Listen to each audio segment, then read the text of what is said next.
안녕하세요, 영단기 가족 여러분. 개념을 세우는 영문법의 클레어입니다. 자, 오늘의 주제는요, 한국인들이 가장 어려워하는 개념 중 하나인 수동태입니다. 사실 한국어에는 수동태라는 개념이 자체로 없기 때문에 이해하기가 쉽지는 않다고 하네요. 영어에는요, 두 가지 문장의 형태가 존재합니다. 바로 능동태와 수동태입니다. 능동태는요, 주어가 동작을 행하는 것을 표현하고요. 수동태는 능동태와 완전 반대로 주어가 행동을 당하는 것을 말합니다. 쉽게 얘기하자면 내가 카메라를 훔쳤다 하면 능동태가 되는 거고요. 카메라가 도난을 당했다 하면 수동태 문장이 되는 거랍니다.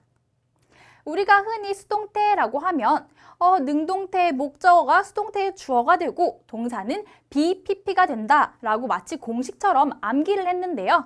오늘은 강의를 통해서 수동태가 존재하는 진짜 이유와 그리고 수동태의 원리에 대해서 재미있게 공부해 볼게요. 자, 그럼 다 같이 불러볼까요? 홍쌤, 수동태는 도대체 왜 존재할까요?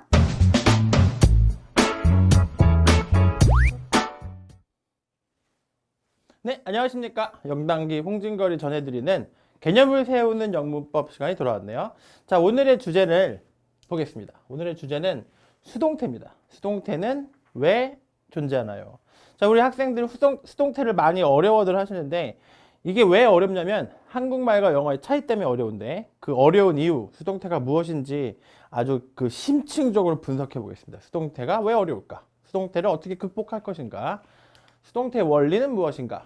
자, 한국어 동양 철학을 보면은 약간 사람 위주예요. 그래서 웬만하면 주어가 사람이고 사물이 목적어죠. 그래서 모든 표현이 사람이 주어인 식으로 대부분이 그렇게 돼 있어요. 그래서 나는 아프다, 나는 놀랬다, 뭐 다 나는 이런 식으로 사람이 주어인 표현으로 돼서 원 사이드로 가는 거죠. 사람이 주어고 사물이 목적어인 식으로 대부분 이렇게 이루어져 있어서, 오케이? 그러니까 예를 들어서 뭐 영어로 얘기하면 내가 길을 걷다가 책상에 부딪혔어요. 그러면 나는 책상에 부딪혔어 그래요. 근데 영어로는 나는 차에 치였어 뭐 이런 쓰는 뭐 차에 만약에 치면은 그는 차에 치였어. 그죠? 보세요. 이게 다 사람이 주어요. 근데 영어로는 자동차가 사람을 쳤다 이런 식으로 표현하는 거지. 오케이? 그러니까 왜 수동태가 힘드냐면 쉽게 얘기해서 동양 문화는 원 사이드 사람이 주어고 사물이 목적인 화살표가 하나밖에 없다는 얘기죠. 예를 들어서 나는 깜짝 놀랐다. 근데 그것이 나를 깜짝 놀라게 했다. 이렇게 하지 않는다는 얘기죠. 그래서 한쪽 방향으로만 가기 때문에 능동으로만 존재하고 주어 사람이 주어 이런 원사이드 방향의 동사가 있어서 능동태 위주이기 때문에 우리말에는 수동태가 이게 지금 우리가 쓰고 있는 이 수동태 같은 표현들이 영어에서 온 거지 사실 우리나라 말에는 수동태가 거의 없는 거죠. 원래. 그러니까 없는 걸 배우니까 여러분 힘든 거예요. 원래 없었다는 얘기죠. 근데 영어를 생각해보면 영어는 사람이 주어일 수도 있고 사물이 주어일 수도 있어요. 그래서 나는 차에 치였어 라는 말을 쓸 수도 있지만 차가 나를 쳤어 이렇게 말하기도 하는 거지. 그러니까 두 가지 방법의 말하기가 있는 거예요. 두 가지 방법이. 예를 들어서 그것은 나를 놀라게 했다 이렇게 말하는 것이랑 나는 놀랐다랑 똑같은 뜻이에요. 그래서 It surprised me 하고 I was surprised 하고 똑같은 뜻이에요. 그래서 그것은 나를 놀라게 했다. 나는 놀라움을 당했다. 근데 우리나라 말로 이거 이상하지 않아요? 나는 놀라움을 당했다. 이렇게 쓰지 않는 거지. 그러니까 우리나라 말은 한 방향만 있는데 영어는 쌍방향으로 있다 보니까 능동도 있고 수동도 있고 두 가지가 존재하는 거죠. 그래서 주어가 이 상황에서 주어가 사람이냐 사물이냐 혹은 이제 원래 주어가 사람이었는데 사물로 갈 수도 있고 그런 식으로 뭐가 주어가 되느냐에 따라서 어느 방향으로 가는지에 따라서 두 가지 표현이 있다. 정리하겠습니다. 우리나라 말은 웬만하면 능동으로 다 쓴다. 그리고 사람 위주다. 근데 영어는 사람 위주도 되고 사물 위주도 되다 보니까 50대 50이다 보니까 쌍방향으로 표현이 있다. 그렇기 때문에 능동도 있고 수동도 있고 왔다 갔다 쓰는 거죠. 그래서 똑같은 얘기를 가지고 이처럼 하나는 능동으로 쓰고 하나는 수동으로 쓰고 똑같은 얘기를 갖고 두 가지 쓰는 거죠. 그러니까 여러분이 공부하시기에는 얘네 도대체 왜 이러지? 이 생각이 드는 거죠. 똑같은 얘기인데 두 가지가 있는 거예요. 그래서 똑같은 내용을 두고 사람이 주어인 경우도 있고 사물이 주어인 경우도 있다 보니까 능동의 표현 그다음에 수동의 표현 두 가지가 존재한다. 이거를 그림으로 표현하면 이렇게 되겠죠. 원래 방향은 이 방향에 가는 게 맞지. 주어가 먼저 나오고 동사가 나오고 목적어가 나오는 이 방향이 맞는데 예를 들어서 얘가 사람이고 얘가 사물이고 하고 칩시다. 그럼 우리나라 말은 그냥 여기서 끝나는 거예요. 사람이 원래 이제 뭐 주인이니까. 그렇잖아요. 근데 영어는 얘가 주인일 수도 있는 거예요. 상황에 따라서. 얘를 주어로 하면 이렇게 가겠죠. 그렇죠? 그러니까 원래는 이렇게 가야 되는데 이렇게도 생각해 볼 수 있고 쌍방향으로 생각하다 보니까 이 파란색 부분에 수동이라는 표현이 생기는 거죠. 그리고 수동을 만드는 방법은 이렇게 B 플러스 PP로 만드는 거죠. 얘는 BPP가 아니고. 그래서 영어로는 항상 두 가지 표현이 존재한다. 이렇게 생각하시면 되겠습니다. 그러면 수동태의 모양이 어떻게 생겼느냐? 그렇죠. 비동사 플러스 PP인데 이 두 가지가 이제 기능이 달라져. 비동사가 동사인데 수일치 수동태에 따라 변하죠. 그러니까 주어가 뭔지에 따라서 그다음에 원래 시제가 무엇인지에 따라서 비동사가 변하는 것이고 동사의 PP는 변함이 없어요. 원래 있던 동사의 PP가 항상 정해져 있고 그 PP는 변함이 없고 이제 상황에 따라서 비동사가 많이 변하죠. 그래서 is, are, was, were 이런 식으로 has been, have been, will be 이렇게 변하는 거죠. 오케이? 그러면 수동태를 한번 바꿔볼게요. 어떤 식이 되냐면 주어 입장에서 쓰면 이걸 능동이라고 합니다. 그래서 지금 보시고 계신 문장은 능동이에요. 주어, 동사, 목적어, 나머지. 근데 수동이 된다는 건 이렇게 가야 되는데 우리가 문장을 이렇게 쓸 수는 없잖아요. 그러니까 얘를 이제 일단 주어부터 없애요. 주어를 없애고 얘를 주어 자리에 갖다 놓는 거지. 그럼 목적어가 주어처럼 보이면서 얘를 뭐로 바꾸면 돼요? 그렇죠. 얘를 그대로 쓰면 안 되겠죠. 바뀌었으니까 이거는 수동이라는 표현을 쓰기 위해서 BPP로 바꿔주는 거죠. 나머지는 변화가 없습니다. 그냥 내려오면 되는 이런 식으로 연습을 하시면 돼요. 그래서 똑같은 표현인데 목적어를 주어로 갖다 놓느냐 아니면 원래대로 하느냐에 따라서 능동으로 말하기도 하고 수동으로 말하기도 하고. 그렇죠. 그럼 왜 이름이 수동이냐면 얘는 동작을 받던 목적어인데 그죠? 동작을 받는다는 표현을 그대로 써서 수동, 동작을 받는다. 그러니까 목적어 입장에서 동작을 받는다. 그래서 이름이 수동인 거죠. 목적어가 앞으로 왔다는 거야. 그러니까 여러분 여기 있던 목적어가 일로 갔다는 사실이 제일 중요한 거예요. 이게 수동이죠. 실제 예를 들어볼게요. We hold meetings on Mondays. 우리는 회의를 개최한다. 월요일마다. 오케이? 자, 요 예문은 제가 명강의로 완성하는 토익에 기초라는 강의에서 발췌한 거예요. We hold meetings on Mondays. 우리는 개최한다 회의를 월요일마다. 자, 생각해보는 거지. 개념을 세우는 거지. 이제 이게 지금 주어가 사람이죠. 그죠? 그 우리나라 말로는 이 얘기만 하죠.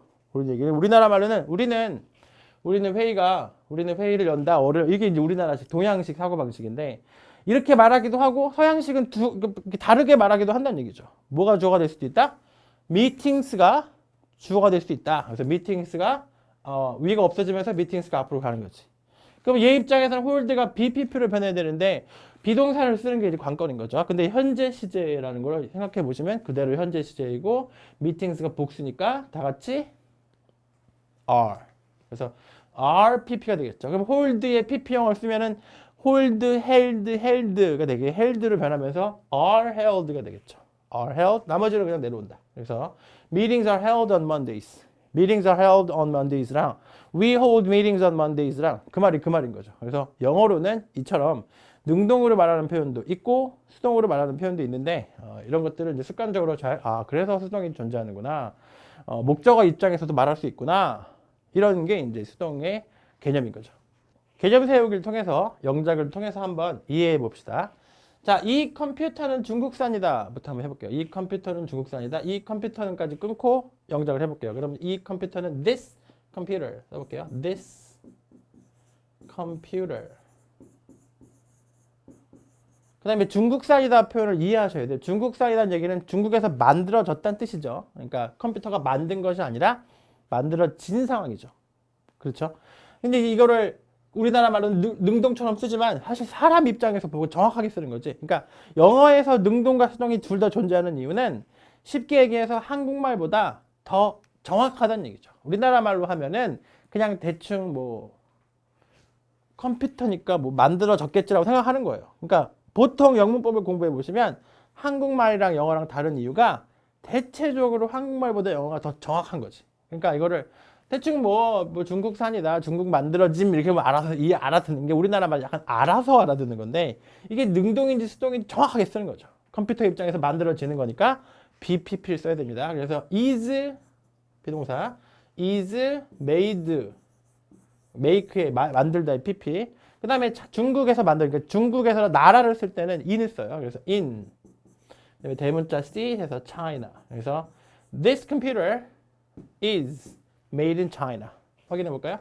This computer is made in China. 이런 식으로 우리가 make의 동사를 컴퓨터 입장에서는 수동이겠구나라고 생각을 해서 만들어야겠고 결론적으로는 이런 표현을 암기하시면 좋겠죠. This computer is made in China.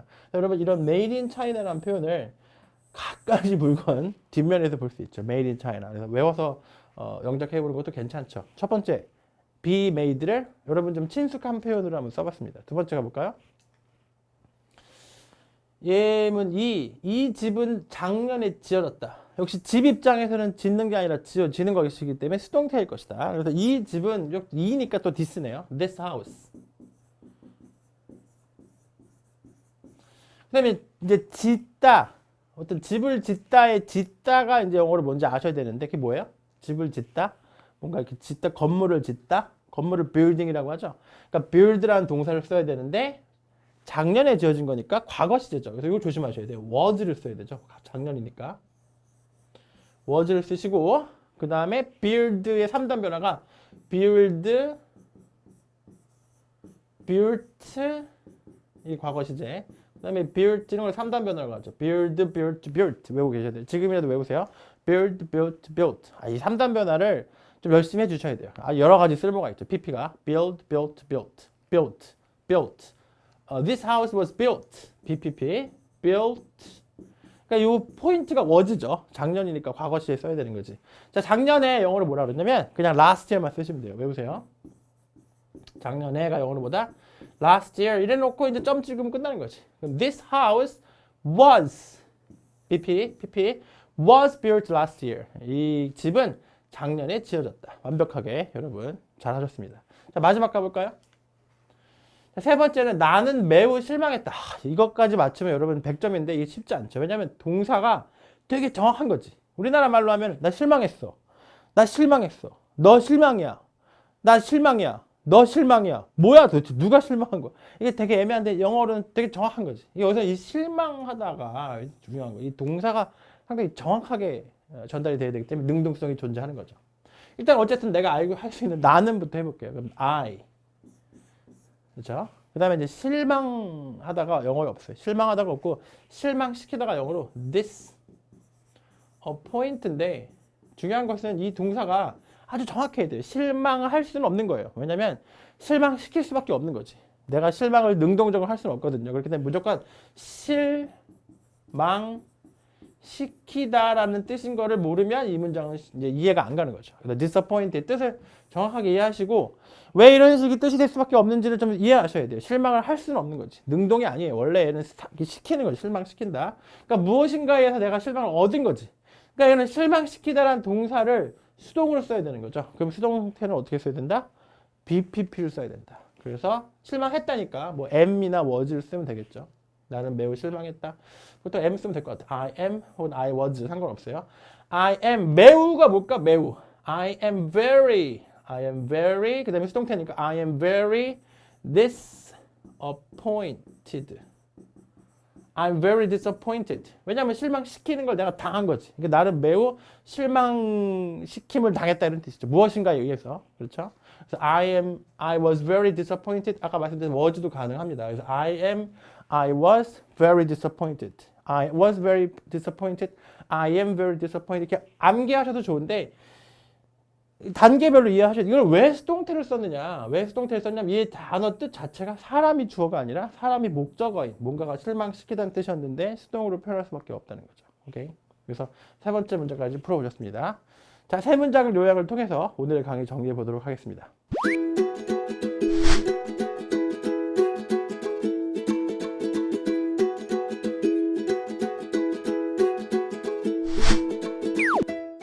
여러분 정말 수고 많으셨습니다. 이제 저 클레어와 함께 오늘의 세 문장 포인트 정리해 볼게요. 첫 번째, 수동태는 서양식 사고 표현이다.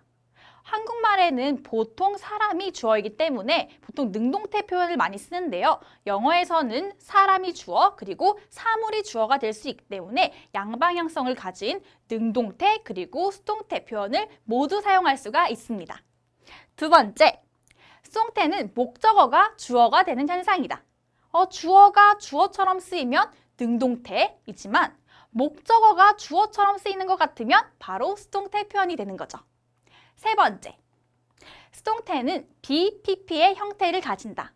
여기서 비동사 같은 경우에는 주어의 인칭 혹은 시제에 따라서 am, is, are, was, were 등으로 다양하게 변형이 될 수 있고요. pp는 동사의 pp형 그대로 오면 됩니다. 자, 여러분 어떻게 수동태 열심히 공부하셨나요? 저 그럼 클레어는 다음 시간에 만날게요. 안녕히 계세요.